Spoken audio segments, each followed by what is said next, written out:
Hey everybody, Gordon here from Images of Eden with another Q&A session.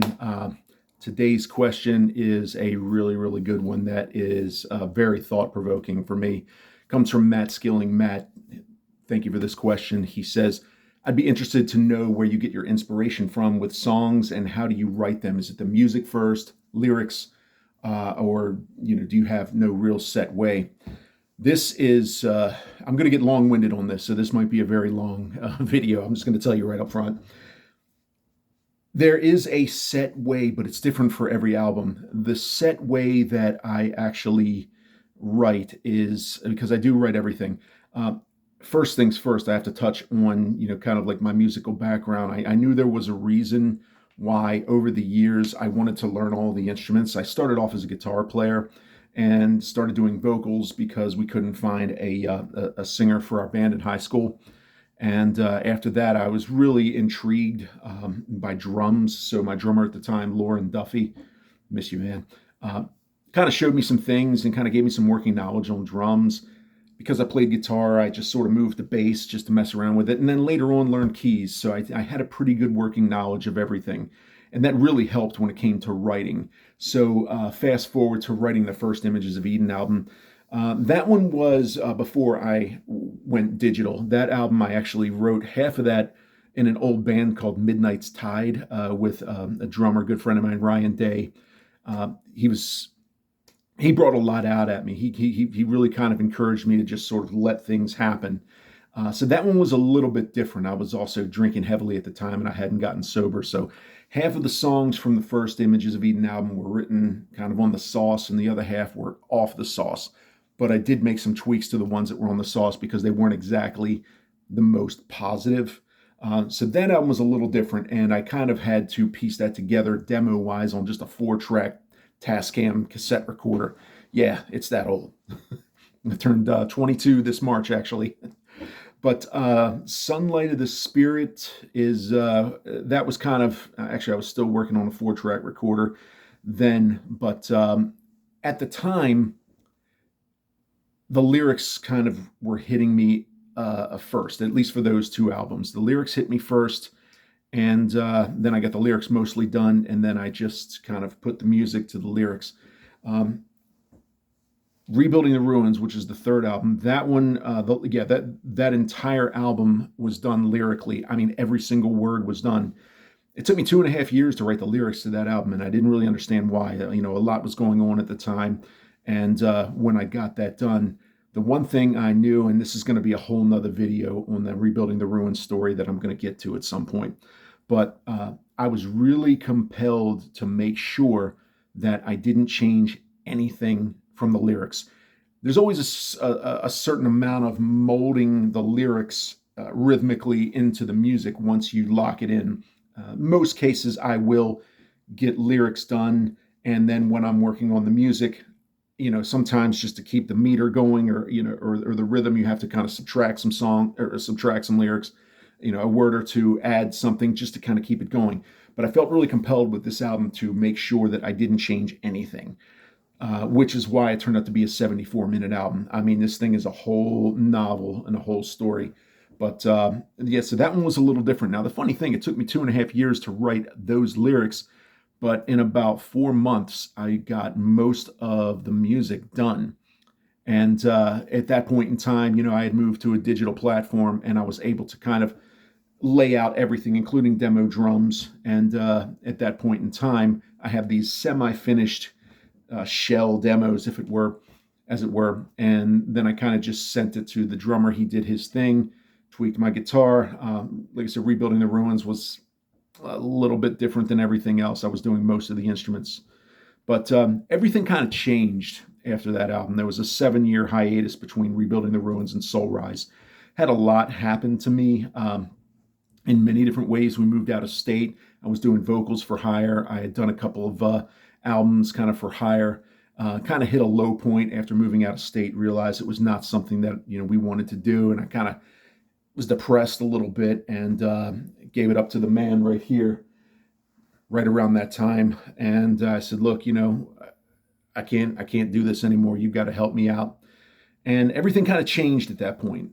I know I've kind of said this on a previous video, but Long story short, we moved back to Pennsylvania, which is where I live now. I hooked up with Steve Dorsum from Born of Fire. That was one of the side projects that I did, vocals for hire. And it was weird at that time. If you listen to our first three albums and then you listen to Soul Rise on, you'll notice right in between Rebuilding the Ruins and Soul Rise, there was a shift in our style. This was not a conscious thing. This was something that just, I don't know, something just shifted. That's all I can say. And I wasn't writing super long songs with all the twists and turns. I think I really fell into my own style then. And this is kind of where the writing took a little bit of a turn. At Soul Rise, in a little bit in the previous albums, but usually the first thing that happens is I get a list of song titles. Now, this did kind of happen with Sunlight of the Spirit and Rebuilding the Ruins. And that's really weird. And I know that sounds backwards, but it's like I get hit with song titles. That just, a song title hit me and go, ooh, that's it. And then I start a brand new Word document when I work on a new album. And I kind of put these song titles, the list of song titles together. And I don't understand why that is, but it just is. And what I have found that over the course of writing these albums is the song titles from the very first list that hits me until the release usually remain about 70% intact. Sometimes the titles will change. Sometimes another couple songs will be added or, something like that. But generally speaking, the first list of titles are very close to what the end result is going to be, which is kind of cool because in my eyes, I'm looking at sort of a snapshot of what the album is going to be before it's even written. And again, I know it's really weird. And for Soul Rise and Angel Born, I believe what happened there is I got most of the lyrics kind of penciled in for most of the songs. And then what I would do is, as I'm looking at the lyrics or as I'm looking at my Word document or reading everything, I'll just sort of instinctually know what the songs are supposed to sound like. And Angel Born's a great example of that, where Angel Born, I got the list of songs. If was actually supposed to be the first song. Angel Born was going to be the second. And I had about 9 or 10 song titles. And the very first song, once I got the lyrics kind of dialed in, they weren't perfect, but they were well on their way. I put on my acoustic guitar and I just started playing the beginning of If. I thought it was going to be the opening track, and then I just sort of stacked the bricks, so to speak. One thing I did know that, like I said earlier, if I'm writing the music and I'm feeling it go a certain way, I will kind of edit lyrics. I will add, I will subtract accordingly. But sometimes I am compelled to leave them as they are, like with Rebuilding the Ruins. But with Angel Born, I kind of pieced it all together sort of at the same time. So, like, for example, I knew If was going to be a slow song and then just a really powerful, inspirational song towards the end and really, crank it up. But, and that's exactly what happened. I also knew the song Angel Born was going to be heavy and emotional. I knew the song War Room was going to be low end and chunk. So as I'm reading the lyrics and as I'm seeing the song titles, I'm just sort of like, all right, I know what this is going to sound like. So I kind of make notes and I kind of hear the arrangement in my head and I'm making some notes on my Word document. And so when I am ready to start demoing it out, I can kind of hear it in my head and I just start laying it out. Most of the time it does lay out pretty much how I anticipated. Sometimes as I'm laying it out, it'll take a different turn and I'll think, ooh, okay, go with this. This is even better. And then instead of going this way, it'll kind of go this way a little bit. That happens fairly often. I could tell you for the song In Memory of Me, I knew it was going to be the closer. I knew it was going to be the epic. I didn't know that it was going to go the way it went. I had the first, I guess, section of that song kind of mapped out that was slow with the harmony vocals, but only thing I knew is it was going to pick up, but I didn't know what kind of turn it was going to take. So I kind of wrote the lyrics and the music sort of at the same time for the second and third half.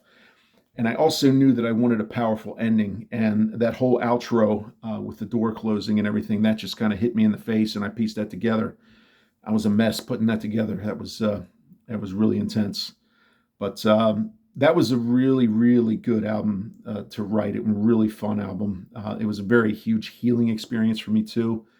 Um, but it was a great example of looking at the songs and kind of instinctually knowing what they're going to sound like.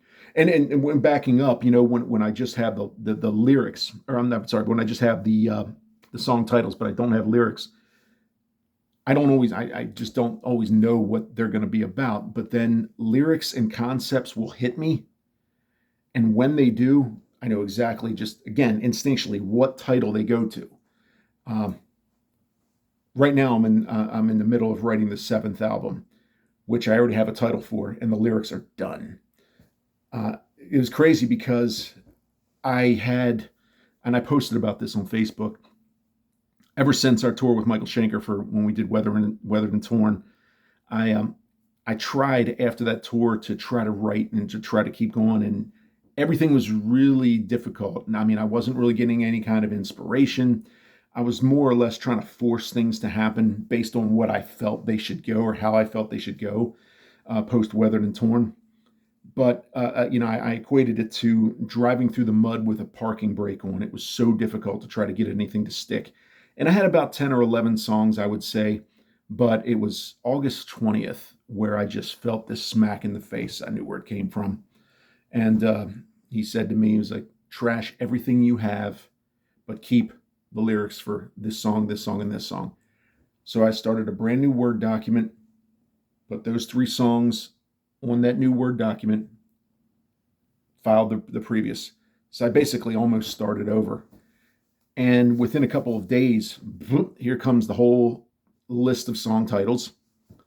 And then the lyrics just kind of started hitting me one by one. And within 60 days, I had 13 songs lyrically completely finished. I had tweaked these previous three songs, the ones that I kept. And the lyrics this go round are so, in my opinion, just far beyond what I've done in the past. And they're a lot more poetic. They've got a lot. There's so many elements to them. The imagery and everything. It's just something again sort of shifted, kind of like after rebuilding the ruins. And I don't have any words for them other than I think they're absolutely by far the best lyrics I've ever done for any album. And I'm feeling pretty compelled to keep these mostly intact. As of today, I just completely finished the first song. Not necessarily the opening song, but the first song that's going to be on the album. And I have a second one well on its way. I just have to tweak some parts and get that arranged and to just map it out in my head. And I've got that pretty much ready to go. I might finish that up this weekend. So, and this is my favorite part of the entire process is writing and demoing things out, creating something from nothing, because to me, that's my therapy. That is my, that's everything to me. That is what, what drives me. And that's what really, I can't say it. It's like I almost feel like I'm in this perfect communication with God, and He just kind of keeps me. He's just like He's hugging me right in the middle of it, and that's really the best way I can describe it. There's like the most peaceful feeling that just kind of overcomes me, and I'm not. I mean, I'm not preachy, and you guys know that. I don't like to be preached to unless I want to be. So, but I do feel this sense of just comfort that is not there anywhere else in life. And so it's just really, it's just the most amazing feeling. Had to throw that out there. So that being said, I mean, I've got the lyrics to the seventh album, and I'm loving how the music is going so far. And the way I anticipate this is just like the others. I'm looking at this at the list of songs. I knew the first song I had to work on. I just felt compelled, and I knew exactly how it was going to go. I laid it out. And the second song, I kind of knew too. It was I had based it on something musically I had done in the past that I hadn't used yet, but I changed some things around and really got it to where it needs to be. What I anticipate from here is one by one, they're just going to hit me when I know they're ready, or when I know it's ready to to work on each song.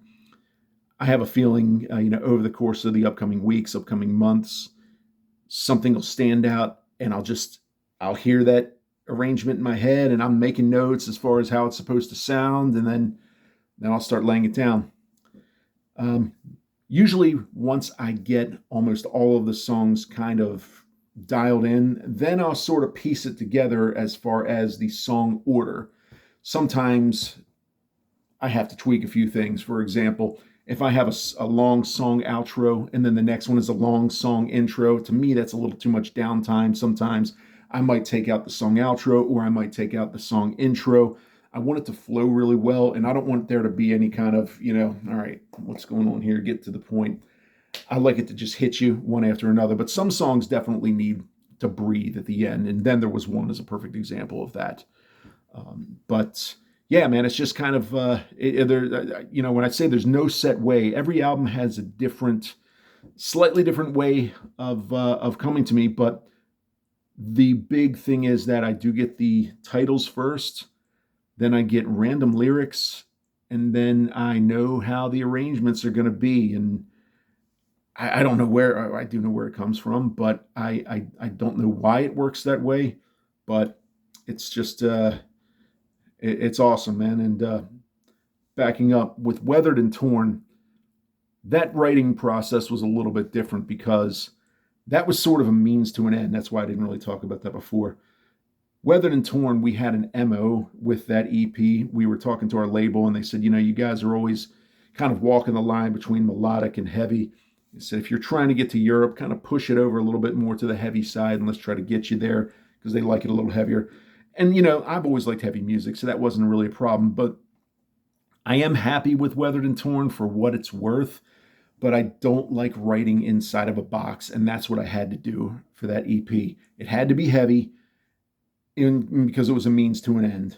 I don't like restrictions because if I'm feeling something that's not heavy, I'm going to lay it down.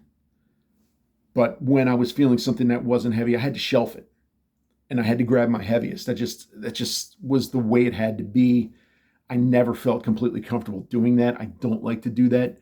And for this seventh one, I'm not doing it all. I'm not doing that at all. Whatever hits me, hits me. And I don't care what it sounds like. If I'm inspired to do a piano and vocal thing, I'm going to do it. It's just whatever's going to hit me. And I love that uninhibited creativity. I haven't felt that since the first album, because it's like your first album is one where there was no bar set. You're not trying to meet anything. You're not trying to live up to anything. It's just pure uninhibited creativity. And every album after that, I felt like I had to outdo the previous. Angelborn, the creativity was still fairly uninhibited, but I knew I had to outdo Soulrise. And there were some things that I wanted to tweak from Soulrise. I kind of overproduced a few things there. But with this album, I'm literally going back to the very first one. I don't care about upping anything or upping the game. I want this one to be as uninhibited and as purely creative as it can be. And it so far, mark my words, I feel like this one might, because of this, outdo the other ones. I hope so. Anyway, I'm just starting to ramble now. But Matt, man, thank you so much for the question. I hope that answers your question. And yeah, man, keep them coming. You guys have some awesome questions. Send it to promo@imagesofeden.com. Make sure you like our Facebook page. Make sure you subscribe to our YouTube channel. Love you guys. See you soon.